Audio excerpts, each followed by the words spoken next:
Hi అండి అందరికీ. కార్తీక సోమవారం శుభాకాంక్షలు అండి. రెండవ కార్తీక సోమవారం వచ్చేసిందన్నమాట. అప్పుడే త్వరగా అయితే అయిపోతుంది కదండి. ఎర్లీ మార్నింగ్ అయితే లేచేస్తున్నాం కదా, పొద్దున్నే 3:30 4కు పెట్టుకుంటే కానీ ఇక సూర్యుడు వచ్చేలోపు అయితే మనం దీపాలు అయితే పెట్టలేకపోతున్నాం కదా. నాకైతే చాలా లేట్ అయిపోతుందండి. కార్తీక మాసం అనగానే మనము ఒక చిన్న జాగ్రత్తలు అయితే తీసుకోవాలండి. కార్తీక మాసము ఉదయాన్నే లేస్తాం కదా, చీకట్లోనే చాలా జాగ్రత్తగా అయితే పనులు చేసుకోవాలండి. చుట్టూ ఇంకా వర్షాలు పడిపోయినాయి కదా, పాములు, జెర్లు, తేళ్ళు అలాంటివి అయితే ఇళ్ళల్లోకి వస్తూ ఉంటాయండి. అదొకటైతే జాగ్రత్తగా చూసుకొని పనులు అయితే చేసుకోండి. ఇంకొకటి, మనం పనిలో పడితే చుట్టూ ఏం జరుగుతుందో కూడా మనకు తెలియదు కదండి.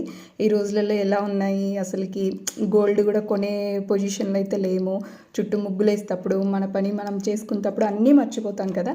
అవి కూడా కొంచెం జాగ్రత్తగా చూసుకొని పనులు అయితే చేసేసుకోండి. కార్తీక శివుడు దయ మన మీద ఎల్లవేళలా ఉండాలనేసి అయితే మనస్ఫూర్తిగా కోరుకుంటున్నానండి. సో మన జాగ్రత్త కూడా మనం పాటిద్దామన్నమాట. ఇంకా అంతేనండి. ఇంకా పౌర్ణమి కూడా వచ్చేస్తుంది కదా, పౌర్ణమికి ఎక్కడికి వెళ్తున్నారు మీరు?